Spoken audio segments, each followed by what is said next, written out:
मी आज जळगाव तालुक्यातील पिलखेडा गावाच्या परिसरात आहेत आणि तुम्ही माझ्या मागे बघू शकता ही केळीची बाग आहे।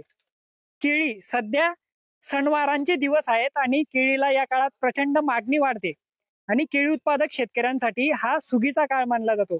पण या वर्षी जरा उलट चित्र आहे। या केळीला मागणी बाजारात भरपूर आहे, म्हणजे तुम्ही आता जर बाजारात गेले तर तुम्हाला 50 ते 60 रुपये डझनच्या खाली केळी मिळणार नाही। पण आता शेतामध्ये ज्या केळीची हार्वेस्टिंग व्यापाऱ्यांकडून केली जात आहे, या केळीला जनरली ऑगस्ट, सप्टेंबर, ऑक्टोबर आणि नोव्हेंबर हा जो काळ असतो हा हार्वेस्टिंगचा काळ मानला जातो आणि 1500 ते 2000 रुपयांपर्यंत प्रति क्विंटल केळीला भाव असतो। परंतु या वर्षी व्यापारी लॉबीने केळी उत्पादकांचा अक्षरशः जीव घेतलेला आहे।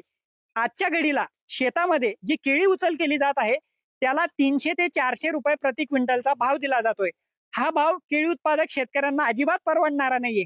या भाव पाडण्याची कारण व्यापाऱ्यांकडून ठोस सांगितली जात नाहीये, परंतु हा महत्वाचा विषय आहे आणि राज्य सरकारपर्यंत या केळी उत्पादकांचा आवाज पोहोचावा म्हणून लोकमत थेट शेतकऱ्यांच्या बांधावर आलाय। शेतकऱ्यांच्या या साऱ्या विषयासंदर्भात काय भावना आहेत ते आपण जाणून घेणारच आहोत। तुम्ही बघू शकता व्यापारी थेट शेतामध्ये येऊन केळी खरेदी करताय। केळी हा नाशवंत माल असल्यामुळे त्याला जास्त दिवस शेतामध्ये साठवून ठेवता येत नाही। एवढ्या कमी प्रमाणात केळीला भाव मिळत असताना देखील शेतकऱ्यांना नाईलाजाने आपला माल विकावा लागतोय। केळी उत्पादकांची भावना काय आहे आपण त्यांच्याकडून सारे विषय जाणून घेऊयात। सुरुवातीला मी या काकांकडे जातोय, केळी उत्पादक शेतकरी आहेत। काका काय सांगाल, जनरली या काळामध्ये केळीला चांगला भाव असतो, हा चांगला काळ तुमच्यासाठी मानला जातो, पण या वर्षी केळीला 300 ते 400 रुपये प्रति क्विंटलचा भाव मिळतोय। काय याची कारण सांगितली जात आहे आणि तुम्हाला हा भाव परवडणार आहे का? गणेश उत्सव चालू आहे, यावेळेस मालाला प्रचंड मागणी असते, परंतु व्यापाऱ्यांनी अक्षरशः या हिरव्या सोन्याचं उत्पन्न घेणाऱ्या शेतकऱ्यांचं शोषण करणं चालू केलेलं आहे। आता तुम्ही जर विचार कराल तर जामनेर तालुक्यामध्ये आज 1700 ते 1800 रुपये क्विंटलनं माल जातोय आणि रावेर, बुरहानपूर आणि जळगाव तालुक्यात 600च्या वरती भाव नाहीये।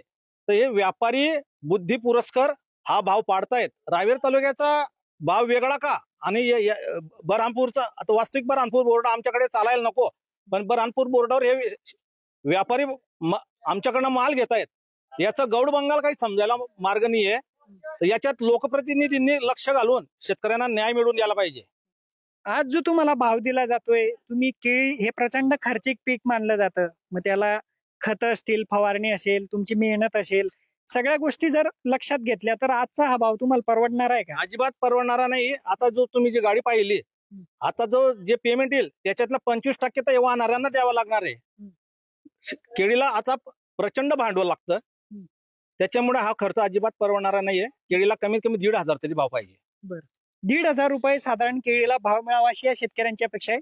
हे युवा शेतकरी दिसतंय, आपण त्यांना विचारूया। दादा, आता या काकांनी एक महत्वाचा मुद्दा सांगितला की केळी उत्पादक जळगाव जिल्ह्यामध्ये जो भाव ठरतो हा बरहानपूर म्हणजे मध्य प्रदेशच्या मार्केटमधून तो भाव ठरतो। हे नेमकं गौड बंगाल काय? केळी आपण भारतात जर बघितलं तर केळीसाठी जो बेल्ट आहे, जळगाव जिल्ह्यातली केळी ही प्रसिद्ध आधीपासून आहे, परंतु तरी देखील तिचा भाव हा बरहानपूरमध्ये ठरतो। आणि हा बरहानपूरमध्ये भाव ठरल्यानंतर जो आधी चोपड्याला निघत होता, रावेरला निघत होता, जळगावला केळीचा भाव निघत होता, हे आता बंद झालेलं आहे। इथले भाव इथले व्यापारी मानायला तयार नाहीये आणि बरहानपूरचा मार्केटचा भाव ते आपल्याला सांगतात। आज जर आपण या केळीचा खर्च बघितला, ही केळीचं जे उत्पादन खर्च आहे, एका झाडाला कमीत कमी खर्च करणारा शेतकरी असला तर त्याला 90 रुपये तरी खर्च येतो कमीत कमी, आणि व्यवस्थित खर्च करणारा शेतकरी असला, त्याने रोप लागवड केली असली तर 145 रुपयापर्यंत केळीचा खर्च जातो। आणि आज जर केळीची रास बघितली, कमी खर्च करणारा असला तर 15 ते 18च्या दरम्यान ही रास पडते। म्हणजे झाडावर आज केळीचं जे उत्पन्न आहे हे फक्त 6 रुपये किलो आहे, म्हणजे 6 रुपये किलो खर्च आहे त्याला, आणि जर त्याला 4 रुपये किलोने ही केळी विकावी लागली तर शेतकऱ्याला हे पुरवडणार आहे का? हे मुळीच पुरवडणार नाहीये। हिच्यामध्ये प्रशासनाने आणि शासनाने दोघांनी लक्ष घालून या विषयामध्ये पूर्णपणे लक्ष घालून नेमकं होतं काय, टॅरिफच्या नावाखाली आमचं शोषण केलं जात आहे। अमेरिकेत कुठली केळी जाते, ही इराण-इराणला जाणारी केळी आहे, आणि यांचेच लोक हे संगनमताने ही केळी जी आहे ही फक्त इराण-इराणला जाणारी केळी आहे, परंतु तरी देखील हिचा भाव पाडला जातोय। तुम्ही सोलापूरकडचे पण व्यापाऱ्यांचा नंबर आहे, तिथे देखील आज 2800च्या 18च्या भावामध्ये गाड्या भरल्या जात आहेत. पण मग आमच्याचकडे का 4 रुपयाने सुद्धा केळी मागितली जाते. याच्या आधी पण मंदीचा काळ शेतकऱ्यांनी बघितलेला होता, तेव्हा तर एवढा उत्पादन खर्च नव्हता. तरी देखील इतका कमी उत्पादन खर्च असताना देखील तेव्हा तरी व्यवस्थित भाव मिळत होते. परंतु आता तर अशी परिस्थिती आलेली आहे, केळीसारखं पीक या शेतकऱ्यांनी आम्ही लावायचं की नाही, हे आता आमच्या समोर फार मोठा प्रश्न. तुम्ही बघत असले आमच्या शिवारामध्ये 90% जमिनी पडलेल्या आहेत. शेतकरी आता केळी लावायला तयार होत नाहीये. की आज असं परिस्थिती आहे शेतकऱ्यांवर, तर भविष्यात काय परिस्थिती होणार आहे, तर त्याच्यासाठी शेतकरी थांबून गेलेले आहेत. कारण केळीला जो खर्च होणार आहे हा खर्च फार अवाढव्य आहे. दादा, तुमची आतापर्यंत साधारण किती केळी काढणी झालेली आहे? किती रुपये तुमच्या हातात पडलेले खर्च वजा जाता? 5,000 बाग होता, त्याच्यात म्हणजे 10 लाखाचं उत्पन्न अपेक्षित धरलं होतं, पण त्याच्यात आज 3 लाख रुपये सुद्धा माझे जमा झाले नाहीये. म्हणजे आणि माझा क्रॉसिंगचा माल राहतो, क्रॉसिंगचा खर्च अजून वेगळा पडतो.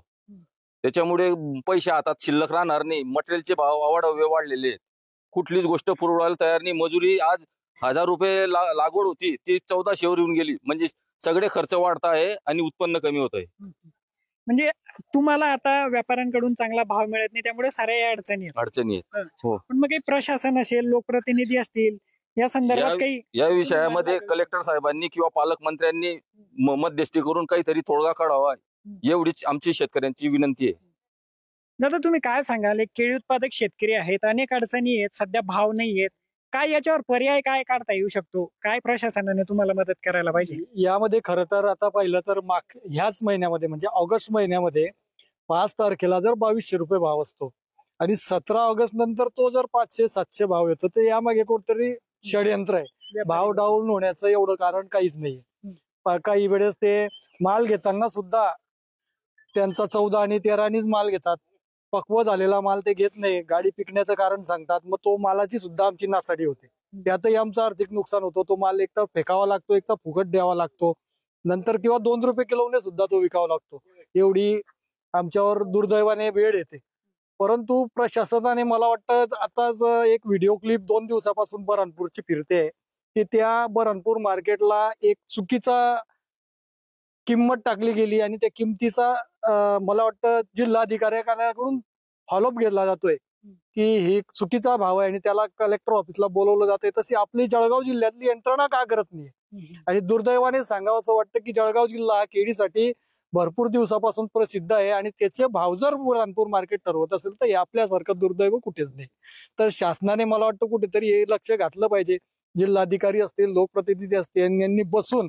आणि दुसरी भूमिका म्हणजे जळगाव कृषी उत्पन्न बाजार समिती, कृषी उत्पन्न बाजार समितीने सुद्धा यामध्ये महत्वाची भूमिका बजावली पाहिजे. की आपल्या ज्या तालुक्यामध्ये आपण कार्यरत आहेत त्या तालुक्यामध्ये आपल्याकडे लायसन धारक व्यापारी किती आहेत हे सुद्धा व्यापाऱ्यांची नोंद त्यांच्याकडे मला वाटतं नसावी. आणि त्यांनी त्यांच्यावर कंट्रोल ठेवला पाहिजे. ते जे 300 रुपये गाडीचे घेतात, ती गाडी कोण घेऊन चाललाय, कुठला व्यापारी घेऊन चाललाय, कुठल्या शेतकऱ्याची घेऊन चाललाय, याची दैनंदिन नोंद ही व्यापाऱ्यांनी तिथे ठेवली पाहिजे. आपल्या मार्केट कमिटीने त्याने काय भावाने गाडी घेतली पाहिजे याच्यावर काहीतरी कंट्रोल पाहिजे. आणि 1500 रुपये हा शासनाने हमी भाव ठरवून दिला पाहिजे. त्याखाली खरेदी करणाऱ्यावर काहीतरी शिक्षा तरतूद करायला पाहिजे, तरच हे सुधरेल. अन्यथा व्यापाऱ्यांच्याच ताब्यात शेतकरी राहील, त्याचे जे भाव आहेत ते असेच राहतील, तो सुधरू शकणार नाही. आपण बघू शकतो, शेतकऱ्यांशी चर्चा केल्यानंतर एक महत्वाचा मुद्दा या ठिकाणी येतोय की व्यापारी लॉबी या साऱ्या विषयामध्ये सक्रिय आहे आणि तेच भाव कमी करतात. यावर प्रशासनाचा कुठलाही अंकुश नाहीये. प्रशासनाने या साऱ्या विषयामध्ये लक्ष घातलं पाहिजे. आपण दुसरे काही शेतकऱ्यांसोबत बोलूया. केळी भावाचा जो मुद्दा आहे, प्रशासन लक्ष देत नाहीये, लोकप्रतिनिधी देखील एवढा महत्वाचा विषय असताना तुमच्याकडे लक्ष देत नाही. काय भावना आहे तुमच्या एक शेतकरी म्हणून? काही नाही, आता शेतकरी शेवटी असं म्हणजे वाऱ्यावर सोडलेला सारखा झालेला आहे. कारण की प्रशासन म्हणा किंवा आमच्याकडचे जे आमदार, खासदार, मंत्री वगैरे असतील त्यांनी सुद्धा लक्ष द्यायला पाहिजे, पण ते सुद्धा देत नाहीये. फक्त त्यांचं स्वतःचं मतलब ते बघताय. शेतकऱ्याला वाऱ्यावर सोडलेले आहे. शेतकऱ्याचा साधा साधा विषय आहे. मुलाने जर म्हणजे बायकोने जर घरी गावठी तुपचा डबा मागितला तर ते 600-800 रुपये किलो ते घेऊ शकत नाही, पण इथं 5-5 हजाराचे थैल्या वॉटर सोलेबलचं सोडावं लागतंय. मटेरियल दुनियाभरचं महाग आहे आणि एवढं करून सुद्धा 1 क्विंटल मध्ये गावठी तुपचा 600 रुपयाचा डबा सुद्धा येऊ शकत नाही. 400 रुपये क्विंटलचा माल दिला जातोय आणि शेवटी मग कसं होऊन जातं, शेतकऱ्यांना कुठेच काही राहत नाही. फक्त शहरात शेवटी उरतो. फक्त मग शेतकऱ्याला पर्याय फक्त आत्महत्या. आणि याला कारणीभूत राहील फक्त एक गव्हर्नमेंट राहतील, व्यापारी लोक राहतील. हेच राहतील. आपण बघू शकतो अतिशय उद्विग्न प्रतिक्रिया शेतकऱ्यांनी दिली की व्यापारी लॉबी सक्रिय असल्यामुळे केळीचे भाव वाढत नाहीये. या साऱ्या विषयामध्ये स्थानिक प्रशासनाने महत्वाची भूमिका बजावली पाहिजे. लायसन्स धारक केळी खरेदी करणारे व्यापारी किती आहेत त्यांची नोंद ठेवली पाहिजे, हमीभाव दिला पाहिजे, असे अनेक विषय आहेत. या विषयासंदर्भात आता स्थानिक प्रशासन असेल, स्थानिक लोकप्रतिनिधी असतील, हे काय पावलं उचलतात हे पाहणं तितकंच महत्वाचं असणार आहे. मी प्रशांत बदाने, लोकमत.com, जळगाव.